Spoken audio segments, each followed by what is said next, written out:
Hello guys, in today's video I'm going to show you how to fix Everspace to crashing.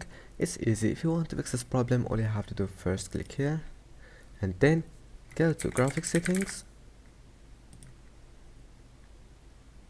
turn on this option, go back and then go to enable Xbox game bar and turn off this one. Now go back.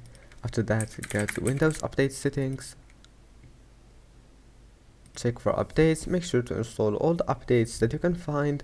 Now just go back and try again, and if that doesn't fix your problem, go to GeForce Experience and then go to drivers, check for updates and make sure to install all the updates that you can find. And now just go back and restart your PC first, and after that go to Task Manager. Now just keep scrolling down and close all the applications that you don't need, and that's it.